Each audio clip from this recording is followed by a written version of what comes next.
സാറേ, എനിക്ക് മാത്രം എന്നും പ്രശ്നം. എൻ്റെ കുടുംബത്തിലുള്ള എൻ്റെ സഹോദരങ്ങൾ നമ്മൾ 5 പേരാണ്. മറ്റ് 4 പേരും വളരെ സന്തോഷകരമായിട്ട് ജീവിക്കുന്നുണ്ട്. എനിക്ക് മാത്രം എന്നും പ്രശ്നങ്ങളാണ്. അല്ലെങ്കിൽ ചിലർ പറയും, സാറേ ഈ ഭാഗത്ത് എൻ്റെ വീട് മാത്രമേ ഈ ഒരു അവസ്ഥയിൽ കിടക്കുന്നുണ്ട്. ബാക്കി എല്ലാവരും പുതിയ വീട് വെച്ച് 2 നില വീടായി, വീട്ടിൽ മറ്റുള്ള എല്ലാ സൗകര്യങ്ങളുമായി. എനിക്ക് മാത്രം വണ്ടിയില്ല, എനിക്ക് മാത്രം ഈ ഒരു അവസ്ഥയാണ്. എനിക്ക് മാത്രം എന്ത് സാറേ എന്തുകൊണ്ട് ഇങ്ങനെ വരുന്നതെന്നൊക്കെ ചോദിക്കുന്ന പല ആൾക്കാരുമുണ്ട്. അപ്പം ഇത് എന്തുകൊണ്ടാണ് വരുന്നതെന്നുള്ള ഒരു കാരണം, പല കാരണങ്ങളിൽ ഒന്ന് നമ്മുടെ വീടിൻ്റെ വാസ്തുപരമായിട്ടുള്ള എന്തെങ്കിലും ദോഷങ്ങൾ കൊണ്ട് സംഭവിക്കാം. അപ്പോഴത്തേക്ക് നിങ്ങൾ ഇങ്ങനെയുള്ള എന്തെങ്കിലും ബുദ്ധിമുട്ടുകൾ അനുഭവിക്കുന്ന ഒരു വ്യക്തിയാണെന്നുണ്ടെങ്കിൽ നല്ലൊരു ഫെങ്ഷി കൺസൾട്ടനെ കാണിച്ചിട്ട് ആദ്യം നിങ്ങളുടെ വീടൊന്ന് കൺസൾട്ട് ചെയ്യണം. അപ്പം ഇദ്ദേഹം വീട് വന്ന് ഫുള്ള് നോക്കും, വീടിൻ്റെ അഹവും പുറവും എല്ലാം നോക്കും, വീടിൻ്റെ പ്ലാൻ എല്ലാം നോക്കും. എന്നിട്ട് വീട്ടിൻ്റെ പുറമേ ഇറങ്ങി നിങ്ങളുടെ ഗേറ്റ് എവിടെ, കിണർ എവിടെ, സെപ്റ്റിക് ടാങ്ക് എവിടെ, വേസ്റ്റ് വാട്ടറിൻ്റെ കുഴി എവിടെ, ഓരോ സൈഡിലും വന്നിരിക്കുന്ന മുറ്റത്തിൻ്റെ അളവ് എത്രയാണ്, നിങ്ങളിതിൽ ഏത് ഭാഗത്ത് മുറ്റം ഉയർന്നിരിക്കുന്നു, ഏത് ഭാഗത്ത് മുറ്റം താന്നിരിക്കുന്നു, വീട്ടിലേക്ക് ഏതെങ്കിലും തരത്തിലുള്ള നെഗറ്റീവായിട്ടുള്ള എനർജികൾ കടന്നു വരുന്നുണ്ടോ, അത് നിങ്ങളുടെ വീടിൻ്റെ ഏതെങ്കിലും ഭിത്തിയിലോ കോർണറിലോ നിങ്ങളുടെ മെയിൻ ഡോറിലോ വന്ന് ഹിറ്റ് ചെയ്യുന്നുണ്ടോ, അത് നിങ്ങളുടെ അനിമൽ ഇരിക്കുന്ന ഭാഗത്ത് വന്ന് ഹിറ്റ് ചെയ്യുന്നുണ്ടോ, അങ്ങനെയുള്ള A to Z കാര്യങ്ങൾ നോക്കും. എന്നിട്ട് നിങ്ങളുടെ വീട് എത്ര ചെറുത് തന്നെ ആയിക്കോട്ടോ, അവിടെ നിന്നുകൊണ്ട് തന്നെ ചെറിയ ചില കറക്ഷൻസ്, അതായത് നിങ്ങളുടെ സാമ്പത്തിക സ്ഥിതി അനുസരിച്ച് നിങ്ങളെക്കൊണ്ട് പറ്റുന്നതായിട്ടുള്ള ചില കറക്ഷൻസ് അവിടെ ചെയ്യും. അവിടെ ചെയ്യുമ്പോഴത്തേക്കെന്ന് പറയുമ്പോൾ, അപ്പോൾ നമുക്കിത് ചെയ്യുമ്പോൾ നമുക്ക് സ്വാഭാവികമായിട്ട് തോന്നും, എൻ്റെ ഇത്രയും വലിയ പ്രശ്നങ്ങൾ ഇദ്ദേഹം വന്ന് 2 മണിയും തൂക്കി ഒരു ലാഫിൻ ബുദ്ധയും വെച്ച് ഒരു ഫൗണ്ടനും വെച്ചപ്പോഴത്തേക്ക് എൻ്റെ പ്രശ്നങ്ങൾ തീരുമോ, ഇതുകൊണ്ട് എനിക്ക് റിസൾട്ട് ആകുമോ എന്ന് നമ്മൾ അറിയാതെ ചോദിക്കും. ഞാനും എൻ്റെ പഴയ കാലങ്ങളിൽ ഞാനും അത് ചിന്തിച്ചിട്ടുണ്ട്. പക്ഷേ അങ്ങനെ ചെയ്തപ്പോൾ നിങ്ങൾക്ക് പിന്നെയുള്ള ദിവസങ്ങളിൽ നിങ്ങൾക്കുണ്ടാകാവുന്ന ആ ഒരു വ്യത്യാസങ്ങളാണ് ഇതിൻ്റെ ഒരു വലിയ ഭംഗി എന്ന് പറയുന്നത്, ഒരു ബ്യൂട്ടി എന്ന് പറയുന്നത്. അപ്പോൾ അതനുസരിച്ച് നിങ്ങൾക്ക് മാറ്റങ്ങളുണ്ടാവും. ആ മാറ്റങ്ങൾക്കനുസരിച്ചിട്ട് നിങ്ങൾ ഉദ്ദേശിക്കുന്നത് പോലെ ഉള്ള ഒരു പുതിയ വീട്ടിലേക്കോ അല്ലെങ്കിൽ പുതിയൊരു ജീവിത നിലവാരത്തിലേക്കോ മെച്ചപ്പെടുത്താനും ഉയരാനുമായിട്ട് വാസ്തുവും ഫെങ്ഷുയും നിങ്ങളെ സഹായിക്കുന്നതാണ്. അപ്പോൾ നിങ്ങൾ ഇപ്പോഴത്തെ നിങ്ങളുടെ പ്രശ്നങ്ങൾ എന്തൊക്കെയാണെന്ന് നിങ്ങൾ സ്വയം തീരുമാനിച്ച് നിങ്ങൾ സ്വയം അതിന് മരുന്ന് കണ്ടെത്താതെ നല്ലൊരു ഫെങ്ഷി കൺസൾട്ടനെ കാണിക്കുക.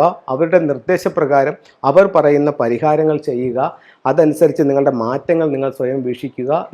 നിങ്ങളുടെ അഭിവൃദ്ധിക്ക് അനുസരിച്ചിട്ട് നിങ്ങൾക്ക് പുതിയ വീട് വെച്ച് മാറണമെങ്കിലോ നിങ്ങളുടെ ഈ വീട് തന്നെ നിങ്ങൾക്ക് ഇത് കൂടുതൽ ഭംഗിയാക്കി എടുക്കുകയോ നിങ്ങളുടെ സൗകര്യം പോലെ ചെയ്യാവുന്നതാണ്. ഇപ്പോൾ ഫെങ്ഷി എന്ന് പറയുന്ന ചൈനീസ് വാസ്തുകലയും നമ്മുടെ ഭാരതത്തിൻ്റെ വാസ്തുവും സമന്വയിപ്പിച്ചുകൊണ്ട് വളരെ മനോഹരമായ രീതിയിൽ നമുക്ക് ഭവനങ്ങൾ നിർമ്മിക്കാനും അതിൻ്റെ സൗഭാഗ്യങ്ങളെ പരമാവധി വർദ്ധിപ്പിക്കാനും അതിൻ്റെ ദോഷഫലങ്ങളെ പരമാവധി ഇല്ലാതാക്കാനും ഈ ഫെങ്ഷിയിലൂടെ സാധിക്കും. അപ്പോൾ എല്ലാവർക്കും എല്ലാ ഐശ്വര്യങ്ങളും ഉണ്ടാവട്ടെ. 1-2 ടൂളുകളിലേക്ക് നമുക്ക് പോകാം. ഇത് ഒരു ഫയർ ബോൾ എന്ന് പറഞ്ഞിട്ടുള്ളൊരു ടൂളാണ്. അതായത് നമുക്ക് എല്ലാ വർഷവും 9 നക്ഷത്രങ്ങൾ വീടിൻ്റെ ഓരോ ദിക്കുകളിലും വരും.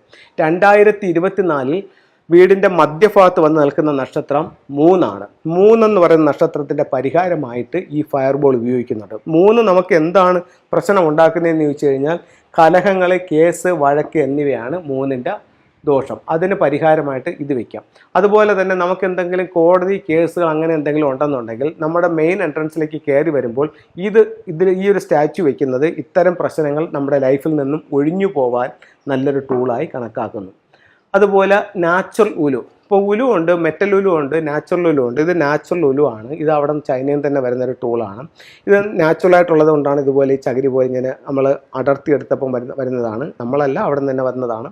ഇത് നമ്മുടെ ഹെൽത്ത് മെച്ചപ്പെടുത്താനായിട്ട് ഫെങ്ഷുയിൽ ഉപയോഗിക്കുന്നുണ്ട്. ഇത് 2-3 രീതിയിൽ ഉപയോഗിക്കാം.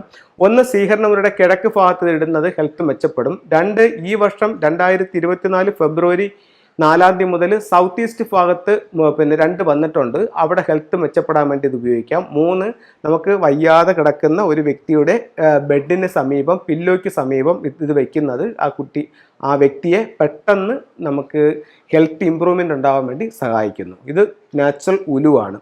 അതുപോലെ നമുക്ക് ഉപയോഗിക്കാവുന്ന മറ്റൊരു ടൂൾ എന്ന് പറയുന്നത് റോബറി സ്റ്റാർ എന്ന് പറയുന്നത് 7 നമുക്ക് മറ്റുള്ളവർ നമ്മളെ പറ്റിക്കും. നമ്മൾ പുറത്തു കൊടുത്ത പൈസ നമുക്ക് തിരിച്ചു കിട്ടാനും ഒക്കെ ഈ ബ്ലൂ റൈനോ എലിഫൻ്റ് എന്ന് പറയുന്ന സ്റ്റാച്യു ഉപയോഗിക്കാം. ഇത് ഈ വർഷം വന്നിരിക്കുന്നത് സൗത്തിലാണ്. അപ്പോൾ സൗത്ത് ഭാഗത്ത് ഇത് പുറത്തോട്ട് നോക്കി വയ്ക്കാം. ഇതിലും അഡ്വാൻസ് ആയിട്ടൊരു തിയറി ഉണ്ട്. ഏതൊരു വീടിൻ്റെ ഫ്ലെയിങ് സ്റ്റാർ പ്രകാരം വാട്ടർ സ്റ്റാറോ മൗണ്ടൻ സ്റ്റാറോ 7 വന്നിരിക്കുന്ന സ്ഥലത്ത് നമുക്ക് ബെഡ്റൂമോ എൻട്രൻസോ ഉണ്ടെങ്കിൽ ഉറപ്പായിട്ടും ആ സ്ഥലത്ത് ഇത് വയ്ക്കുന്നത് ഇത്തരത്തിലുള്ള പറ്റിപ്പുകളിൽ നിന്ന് നമുക്ക് രക്ഷപ്പെടാൻ നല്ലതാണ്. അപ്പോൾ ഇത്തരത്തിലുള്ള ഓരോ ടൂളുകളും നിങ്ങളുടെ ജീവിതത്തിൽ വലിയ വിജയങ്ങൾ ഉണ്ടാക്കി തരട്ടെ എന്ന് പ്രാർത്ഥിച്ചുകൊണ്ട് നിർത്തുന്നു. നന്ദി, നമസ്കാരം.